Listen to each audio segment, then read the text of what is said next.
Hay que recordar que Daniel Noboa acompañó a su padre en 3 de las 5 campañas políticas y trabajó mucho también del lado de su madre, que hacía brigadas médicas en muchos lugares del país.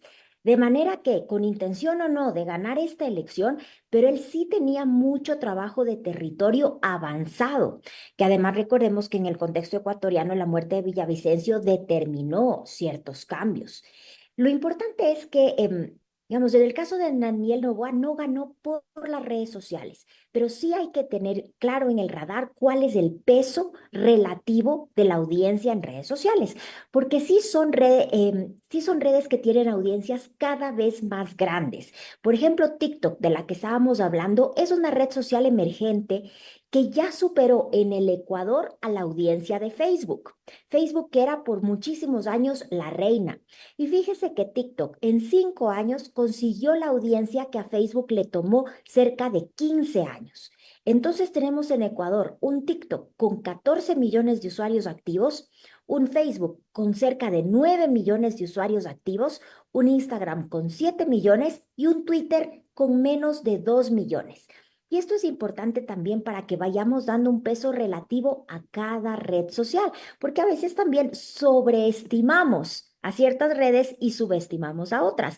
Y Twitter, por ejemplo, X, es mucho más pequeño de lo que podríamos pensar y TikTok, en cambio, está creciendo a una velocidad realmente impresionante. Una de sus importantes experticias, la consultoría en marketing y todo lo demás. Yo lo veo así, así le percibo.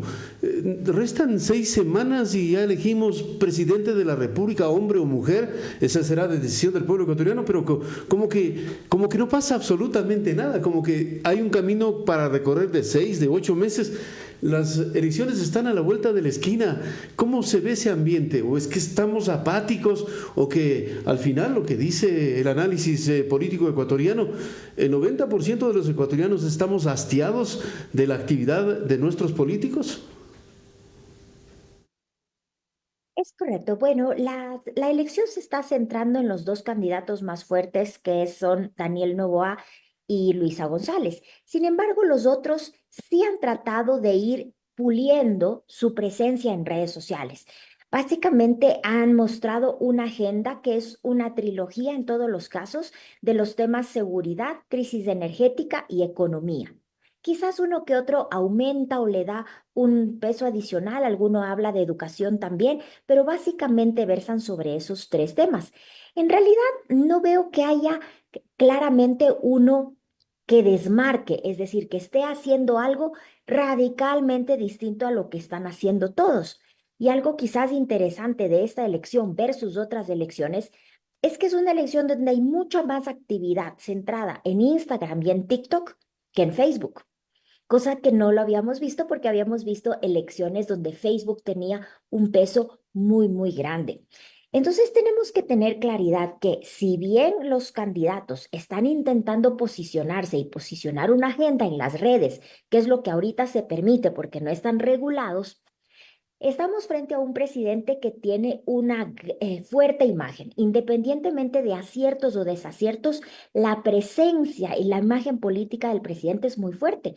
Recordemos brevemente que es un presidente, como usted bien lo recordaba, que en 4 meses pasó de ser un desconocido cuya única presentación era ser hijo del hombre más rico del Ecuador, a ser presidente de la República, en 6 meses a ser uno de los presidentes más populares de América Latina y al año de su gobierno a estar en riesgo una elección que parecía inevitable y holgada y entra en empate técnico. Entonces, más bien lo que usted dice es, este corto tiempo que tenemos de aquí a la elección, que son pocas semanas, son absolutamente decisivos para que el presidente gane o pierda esta elección. Los ecuatorianos entendamos que la suerte del país no está en dos movimientos o partidos políticos, la de Novoa y la de la señora González, porque hay 16 candidatos y la sorpresa la dio el mismo el señor Novoa en el proceso anterior. Quiero consultarle algo interesante de lo que vamos a vivir sobre el funcionamiento, porque una de las herramientas que todos han utilizado, lo están utilizando, es el funcionamiento de los trolls y los bots, y claro, también ahí se están manipulando mensajes digitales y sumado a ello otro actor interesantísimo que aparece ahora hoy en día, la inteligencia artificial. ¿Qué va a pasar en esta campaña en estos pocos días? Bueno, las campañas son seriamente afectadas por estos factores que son trolls, troll centers o net centers y bots.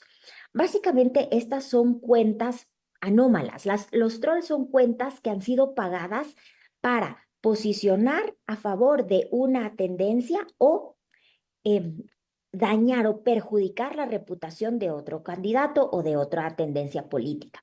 Se estima más o menos que en el Ecuador tenemos, en el caso de X, de Twitter, alrededor de un tercio de cuentas trolls. Eso realmente sí hace que se tenga una percepción de la opinión pública un poco distorsionada de lo que en realidad es. Y por eso aquí se van a dar procesos fuertes de desinformación. Esto significa que nos van a empezar a compartir información verdadera en contextos falsos, información falsa en contextos verdaderos o incluso información verdadera sin contexto. Es decir, va a haber la intencionalidad de hacer que el elector em, induzca o llegue a una conclusión no válida a partir de estas manipulaciones del contexto informativo. Entonces, lo que usted refiere es clave. ¿Cómo reconocer? Esto es crítico porque tenemos que estar claros que estamos frente a un fenómeno que se llama la espiral del silencio. Eso significa que en una comunidad, es decir, en unos seguidores de la red social, se va aparentemente a imponer la visión de los 25 usuarios más activos. Esto es lo que nos pasa, por ejemplo, en los chats de WhatsApp, que tenemos los chats del barrio, de los primos, de los papás del colegio, etcétera. Y cuando alguien dice una opinión distinta a la del grupo, ¡pum!, le caen todos. ¿Pero qué te pasa? No es así, eso no es-". Y entonces la persona se censura. Entonces tenemos la impresión de que todo el mundo piensa así, pero si entramos un poco al detalle, son solo los 25 contactos con los que yo tengo una actividad más recurrente. Entonces, aquí mi advertencia y alerta. Lo que dicen las redes sociales son un termómetro de ciertos segmentos del electorado, pero de ninguna manera puede extrapolarse a los resultados ni a todo lo que piensa el Ecuador. Doctora, quiero agradecerle públicamente por su gentileza de aperturarnos con sus conocimientos para dialogar con el centro del país. Le estaré golpeando las puertas al inicio del año para ir evaluando cómo está la campaña y no sin antes desearle que en su familia, en su círculo, tenga una preciosa Navidad con salud, con decisiones importantes que tomar y que el año que viene nos comprometamos los ecuatorianos a hacerle mejor. Depende mucho de lo que hagamos cada uno en nuestro territorio, en nuestro campo. Le dejo con el mensaje final y le reitero el reconocimiento por su bondad en hacer noticia como una colega periodista y que, claro, en su mundo conoce el abecedario de la comunicación digital. Muchas gracias y su mensaje final, doctora Alberta. Muchísimas gracias por el espacio. Un llamado a todos nuestros hermanos ecuatorianos a que en estas elecciones no nos dejemos llevar por lo que aparentemente todo el mundo va a hacer. No es todo el mundo, son nuestros contactos más cercanos. Las redes sociales son solo un termómetro y solo una de las arenas políticas en que los candidatos nos tienen que presentar sus propuestas y plan de gobierno. Así que les deseo a los ecuatorianos un fuerte abrazo, mis mejores deseos de paz y prosperidad en este nuevo año y de que lo mejor para el Ecuador en estos nuevos rumbos que vamos a elegir.